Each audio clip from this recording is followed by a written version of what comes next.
Hi folks, time for October's book haul, and I have been a busy bee.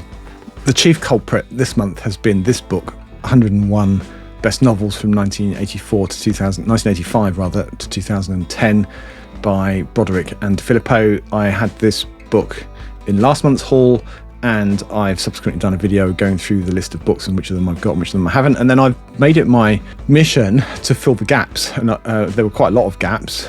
I think I needed something like 60 plus of the 101 books that are in here. Obviously, I haven't bought 61 books. That's it's not that bad. But I have acquired quite a few. Some in hardback, some in paperback as kind of reading copies for now. And so the first books that we'll go through are the acquisitions from this list, and then there's a bunch of others too. Ironically, the first book is another list, and this is the preceding list that other book, the Broderick De Filippo book, was based on. So this is David Pringle's 100 Best Novels, which covers the years 1949 to 1984. So the other one follows directly on from this one. So it's a longer period. Some might argue that 25 years is too short a period to pick 101 best books from. But anyway, that's really not the motivation for me. It's the joy of discovering books that I'd never heard of, authors that I hadn't heard of in some cases. And surprisingly, I've done much better in this list. Depending on when this is... So actually, when this is published, I will already have gone through this list and which books I have and don't have. And I did better in this book than I did in the other one, strangely. I had I own more, although not that many more, and I've read about twice as many as I had in the other list. So I will work my way through this one as well. I probably will take a slightly more leisurely approach to this book, in that I'll be looking out for books that are in this list in my usual charity shop and secondhand bookshop haunts, rather than seeking them out online, although it might come to that as well, who knows. So the first four books that we'll look at are ones that I've just acquired reading copies online for a few quid, and no great expenditure. And I probably will try, certainly if I enjoy them, I'll try to find them in hardback as well. So it's Sherry S. Tepper, Grass. I have one or two Sherry S. Tepper books, but I've never actually read any. And this book comes highly recommended, clearly by Broderick De Filippo, but I've heard other people say that it's really excellent too. So this one is set on a planet called Grass. And there's an incurable plague that has spread to all inhabited planets but one. No one knows why the prairie world of Grass is exempt. The imperial power of Earth, a Mormon-like religion called Sanctity, dispatches a family to snoop around. The true nature of things, the hunters, the hunted, and the fields over which they fire resists unravelling, but slowly, horribly, deliciously, the truth falls out. So says the Washington Post. So I'm intrigued by that. It's a little bit spine faded and creased. It's nothing special as far as editions go. It's like the third or fourth edition of this book in the UK. You can pick up the UK first edition relatively easily, but they start to get expensive unless you're lucky. And I also got Headlong by Simon Ing, and really annoyingly, I damaged it in the process of hurriedly taking off a sticker. It's not the first time that's happened, so you'd have thought I've learnt my lesson by now. But anyway, it's otherwise in lovely condition, so it's a real shame. But I think I'm right in saying this is a paperback original, and this is from 1999. It's Headlong. Surgically connected to their swarm of mechanical workers, architects Christopher and Joanna Yale were turning the moon into a paradise. Now, without warning, their machines have pulled the plug, hence the unplugged. Mind-bending science fiction for wired people. So this is sounds somewhat cyberpunky. I already have another book by him, the name of which escapes me, which is, if not a direct sequel, then set in the same world. And then I found Doomsday Book by Connie Willis, she of The Time Travellers. I read last year what are they called? Blackout and All Clear, and really enjoyed them. I've got To Say Nothing of the Dog, which I think was the first of the four, and Doomsday Book is another one. So this is about a historian who's sent back into, I think it's like the 13 or 1400s, if I remember rightly. Yeah, so in the time of the plague, etc. So she's obviously given immunity before she's sent, but then there's devastation all around. And again, I gather meant to be very good. Then we've got The Diamond Age by Neil Stevenson. Again, it's nothing special from an issue point of view. A reading copy for now. I find him. It's not true to say hit and miss, but some of his books certainly I've enjoyed more than others. I recently read Snow Crash, which was fine. I think I gave it 7 out of 10. But two of his other books, Anathem and Seven Eves, are among my favourite books, of all time. So that's all the paperbacks, and then there's some hardbacks. I suppose by preference, I'm seeking out hardbacks despite increasing shelf space problem. But the first is George Turner, The Sea and Summer, which is he's an Australian writer, I believe, and this is set in a Melbourne that's flooding due to climate change. Let's see. In the 21st century, poor nations sink in accumulated debt, and the great nations can no longer support them. Industry embraces automation to cut costs, so unemployment rises until few can afford the necessities. It's set in a drowning Melbourne. Society is more deeply split than ever into haves and have-nots. And the story, involving totally real people in a totally convincing setting, is fast, often violent, often moving, and always gripping. So it says on the back. And it's in a rather nice Faber and Faber. You don't see many of those. I just don't have many. But it's in a rather smart livery, and this is a UK first edition. Next, we've got Life During Wartime by Lucius Shepard, an author that I've never read anything by. And this is about a soldier called David Mingola. He's trying to survive the madness of the Central American War, whatever that is. And he's in a jungle, so shades of Heart of Darkness, I suppose. It's in free occupied Guatemala during a strange game of chance that he meets and falls in love with the beautiful Deborah, the woman of his dreams, or is she? Then he's recruited into an elite and top secret Psi Corps. And then I'm really looking forward to reading this at some point, and I'm really pleased to have found a UK first edition. My first thought was it's a little bit spine fade, and maybe it is a tiny bit, but actually it's the same shade of orange as the trim around the edge of the main illustration. So maybe it's not. Natural History by Justine Robson, an author I'd not heard of. Although Ken MacLeod mentioned her when I spoke to him a few months back. He was waxing lyrical about her writing, and he was blown away, in fact, by the quality of her writing. So I am really looking forward to this. I don't think she's really writing much in the way of science fiction now, apart from the odd short story. In fact, she's got a short story in the Eric Brown tribute collection, which I bought a few months back. And this is about set in the far future, and as the image suggests, a rather beautiful colour illustration. So humanity has evolved one way and another through assisted means, engineered itself into new forms capable of space flight, the terraforming of planets, and the exploration of the deepest oceans. So these are transhumans, posthumans, whatever you might want to call them. Evolution has reached a new zenith, and it seems there is no environment we cannot conquer. But when an interstellar voyager meets a piece of alien tech in a head-on collision, the results go to show that the synthesis of the human race and its own tech is not the first nor the most advanced of its kind in the galaxy. And then much adventure ensues. So that, of all of the books that I've gone through so far, I think that's the one I'm most looking forward to reading.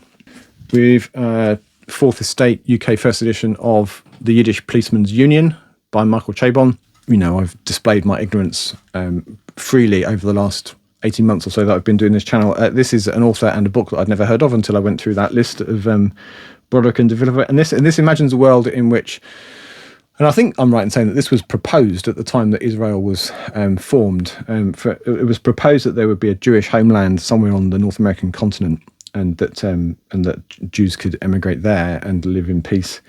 And in this book, there's a district of a sort of area of Alaska that the Jewish people have called their homeland for some time, and then a little bit like the UK and Hong Kong, there's a tenancy agreement effectively that runs out, and it has to be handed back. In this case, to the USA.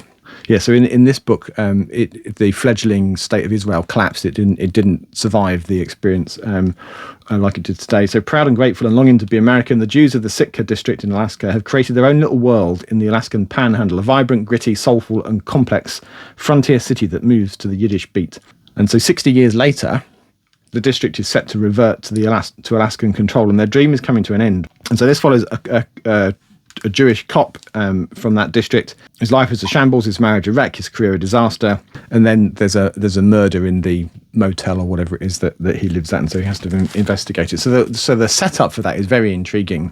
So this is the US first edition of China Mountain Zhang by Maureen F. McHugh. And this is set in a world where, as it says on the inside flap, What if Chinese Marxism, not Western capitalism, came to dominate the globe? She explores that fascinating possibility through the adventures and misadventures of a unique anti-hero.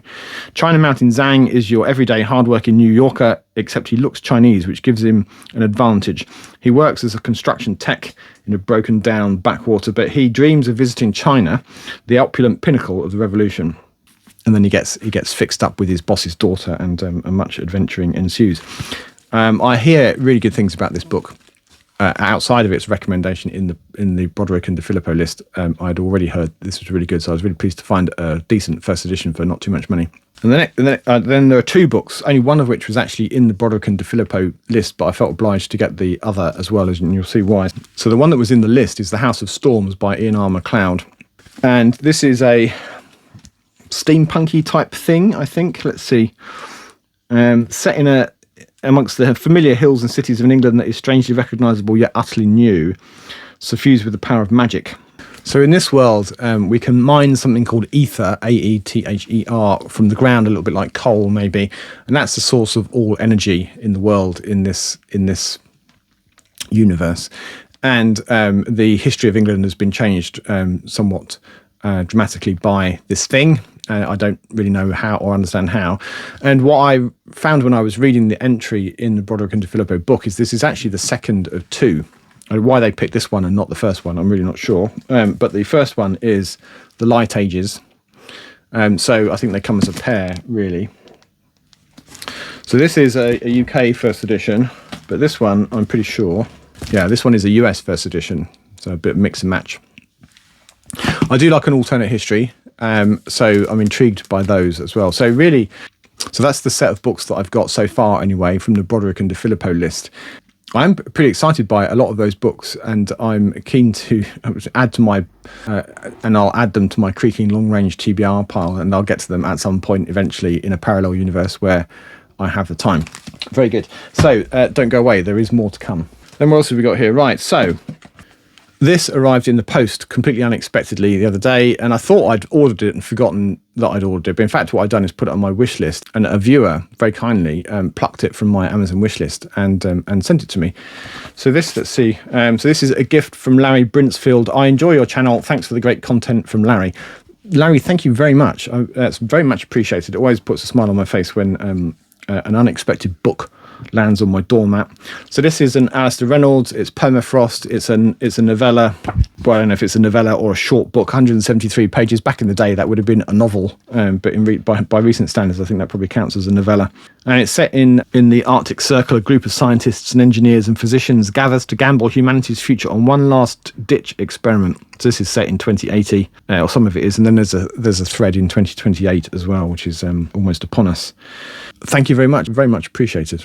A week or two back, I was minding my own business at work in Richmond in London, and on the odd occasion that I go into the office, I also pop into the nearby Oxfam charity shop. It's not a bookshop specifically, but they do have some books in there, and they have a shelf of science fiction normally, and when I go in there once a week or so, it's the same stuff every time, and I very rarely get anything. And I've had the odd thing in there, but really, generally speaking, nothing. But I always go in the vain hope that I'll find something, and this time I really did find something.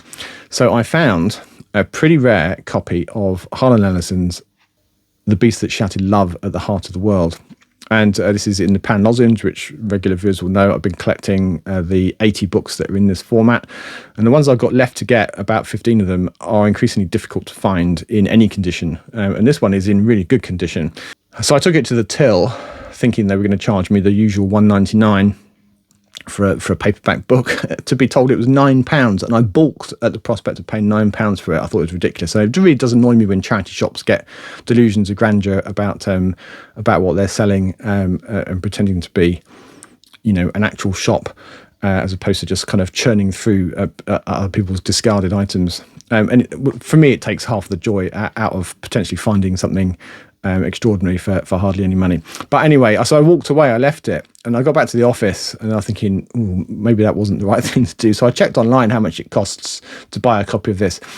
And it's certainly in the UK, you can easily pay £30 or £40 for a copy in decent condition. So I hurried my foolish backside back to the shop, and fortunately they hadn't sold it to anyone else, and I happily, with hardly any grudge at all, handed over my £9 of electronic money, and with some relief, and walked away with it. So it is in. I mean, you can see that it's really tight.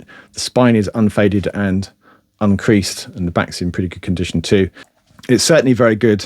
I wouldn't say it was mint. There is a little bit of creasing down the just where it's been read, but generally speaking, that's in as good a condition as any other panel lozenge that I've got, and I've got some that are in really nice condition.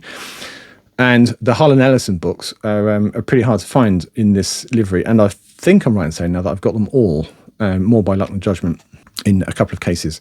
I found Deathbird Stories, which is also quite difficult to find, just sitting on a regular charity shop shelves, and for that I did pay the usual £2 for. But this one forked out more than I might ordinarily do for a vintage paperback book. Very happy to have it though.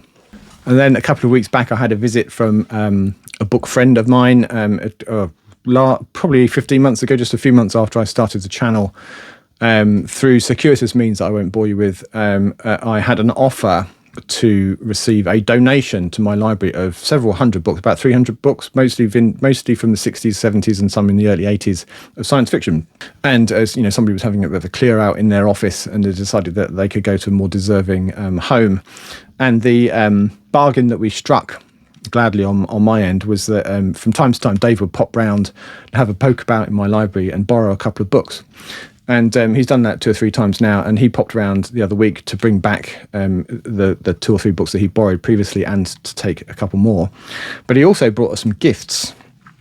He'd been to Hay-on-Wye for a trip, and he went to the cinema bookshop, I think it was, and looked at the L section and came away with a collection of L's for me. So let's see. We've got a Murray Leinster. Mine is in the Sky. I've not read any Murray Leinster. This is not in brilliant condition. I would call it good, probably. And then there's the Half Angels by someone called Andrew Lovesey. And David assures me he wasn't excessively influenced by the cover art. Not 100% sure I believe him. I'll leave that to your imagination. And then there's a Keith Laumer, The World Shuffler. There's a few Laumers, actually. Laumer or Laumer? I'm going with Laumer. Keith Laumer. It's probably Laumer. World Shufflers, which is The Further Adventures of Sir Lafayette O'Leary, which sounds like an unlikely name. Then there's Galactic Odyssey, which has a splendid cover illustration on it. Again by Keith Laumer. One of America's best-selling authors, apparently. So this dates back to the 60s. It's priced in shillings. So it would be, let's see, 68, yeah. Again, in perfectly good condition. Nice addition to my shelves. And then there's another Keith Laumer, A Trace of Memory, with a wacky cover. And then finally another Keith Laumer, and it's in a Sidgwick and Jackson so-called silver. I've got one other book in this livery. I think there were a bunch, and that's False Dawn by Chelsea Quinn Yarborough. So pretty happy to add another one, and this one is, what's it called? The Ultimax Man. It is a little bit faded on the spine, but not drastically so, and it comes in a Broderick cover. Again, a lovely addition to my shelves. Thank you to Dave for bringing those further offerings. A while back in a trip to London, a few months back probably, I was having a rummage in the sales section of the big Waterstones flagship on Piccadilly, and they had a bunch of books for like £1, and there were 2 Gary Gibson books there, Survival Game and Doomsday Game, I think. But I was missing the first one, so in a fit of impatience, I sought it out online and found a copy for like £3, including postage. It's not in perfect condition, but it's perfectly good enough. So at some point then I can read this series, and I think it's like a parallel universe type thing. You know, Jerry Best should be dead. Instead, he's rescued from a desolate Earth where he was the last man alive, and he's placed on a remote island with a crack team of survivors who each saw the end of their own alternative Earth. And they have a mission to retrieve weapons and data from dying versions of our world. But what is the Authority, the shadowy organisation that had rescued Besh and his team? How does it access timelines to find other Earths? And why does it need the instruments of death? And I've heard tell that it's pretty good. And then I was in my usual haunt, the Oxfam bookshop in Woodley, from which I haven't had a great deal recently. It's been a week or two since I've been, and on no occasion was there sufficient there to make it worth doing any shelf footage. So that's why there's no shelf browsing footage in this video. I could show you a shelf browsing footage where I didn't get any books, but I'm not sure how interesting that would be, honestly. But I did find a few things.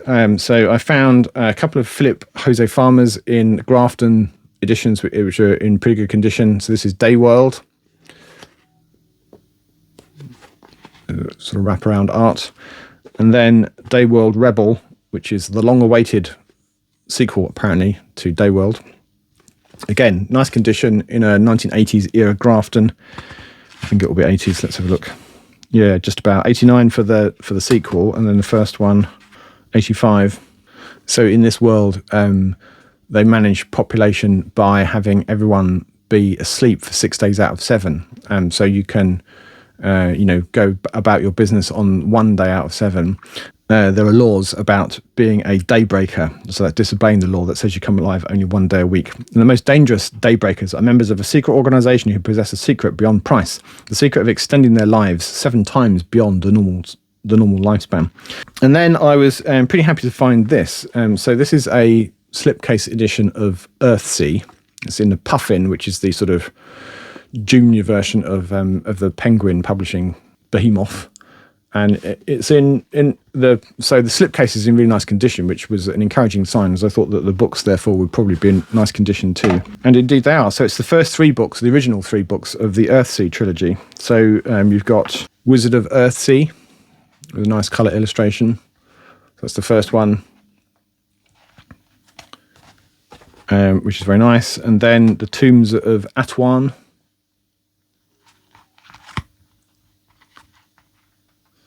And they were aimed at younger readers, I think, although I read it last year and enjoyed it perfectly well. Hence the Puffin edition. And then The Farthest Shore, which was the 3rd. And she subsequently published a 4th book called Tahanu, and then a 5th, actually, but that's quite recent. So that's the 3 original books in a nice slipcase edition. I do have the Omnibus, which has got the first 4 books. So this is a recent publication, or a recent reprint, rather. And so I'm just going to sell this now because I've got Tahanu somewhere in a hardback, and now I've got a nice Puffin edition. They're not first editions or anything, but it is a nice set. Let's see, when were they published?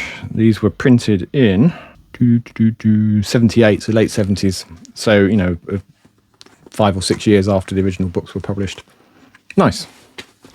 Pretty happy with those, and the books are in. They don't really look red, honestly. So they've done well to survive 40 plus years in that state.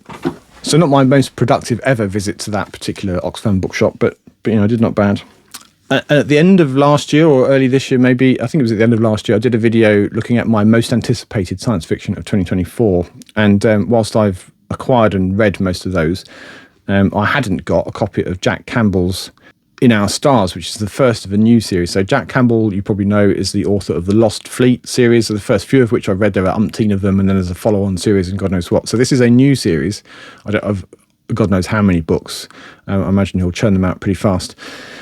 And this is set, let's see, when the destruction of Earth causes a time rift, one ship is thrust back in time to decades prior, and the semi-disgraced naval officer is sent from the Earth Guard ship to investigate. He finds one person alive, one person whose DNA analysis reveals some non-human DNA, a person who his superiors say is not human.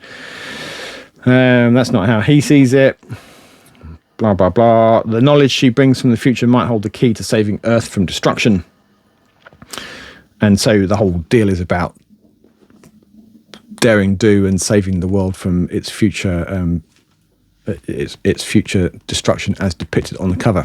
So it's a space opera adventure type stuff, and if it's anything like as good as The Lost Fleet, then I'm sure I'll enjoy that.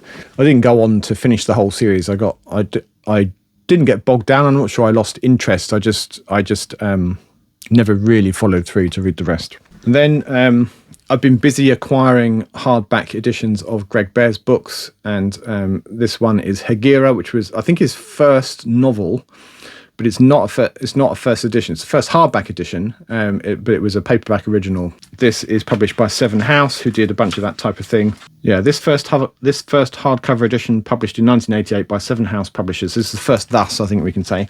Funny enough, I saw a message from somebody today saying that they didn't enjoy it at all, but then that's not really the point of buying it, actually.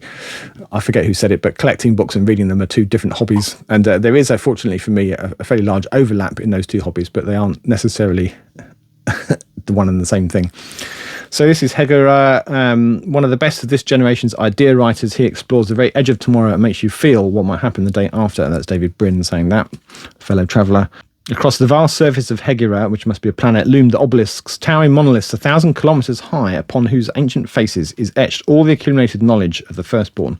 Generation by generation, the new peoples reach a little higher, learn a little more, but as their knowledge and tech advance, so the enigmas of Hegira's nature become more and more perplexing. It's in pristine condition, so it's mint. It didn't cost me a huge amount. It was shipped over from the US, so I paid a little bit of extra postage. But I found if you order via Alibris, maybe that's not how you pronounce it, then usually there's a standard $3.99 postage, which from the US is very reasonable indeed. Normally it's like $30-40, but I quite often get things through them.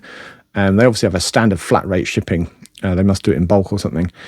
And the bookshop kind of sends it to a freight forwarding place in California, and then they ship them en masse in the US. So it did take a few weeks to arrive, but it did only cost me $3.99 to ship it. So I paid like £12-13 in total, including shipping for this, something like that. So it wasn't hugely expensive. And similarly, I bought Jupiter Magnified, which is a novella by Adam Roberts. I am being a bit of a completist with his work, although not as completist as I might be, because he's pretty prolific and he writes a lot of parody books, which and a lot of essays and so on, which I'm not that interested in. I'm sure I would find them interesting, but I'm not interested in collecting them. But the science fiction output, certainly I'm trying to track that all down. So Jupiter Magnified, it's a PS Publishing. It's a small press edition, and this is a limited edition, signed limited edition by Adam, and this guy this guy wrote the introduction, James Lovegrove.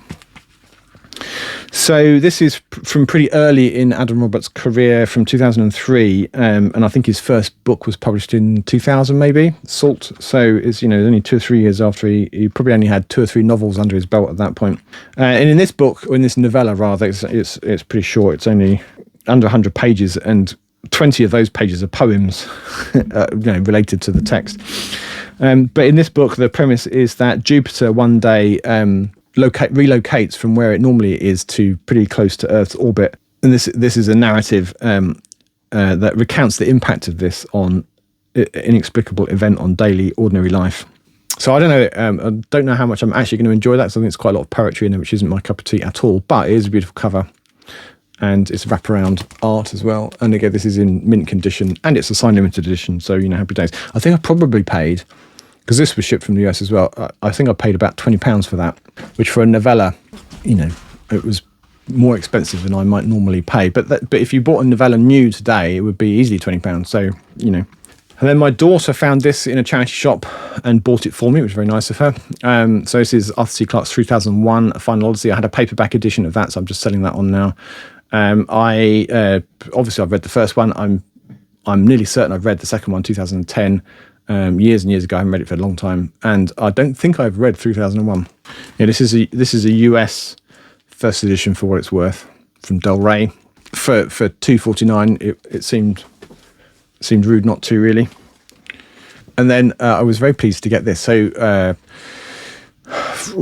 month back now or so, I had a chat with Chris Beckett, who's the author of the Dark Eden trilogy, and he and I chatted for a while, and then off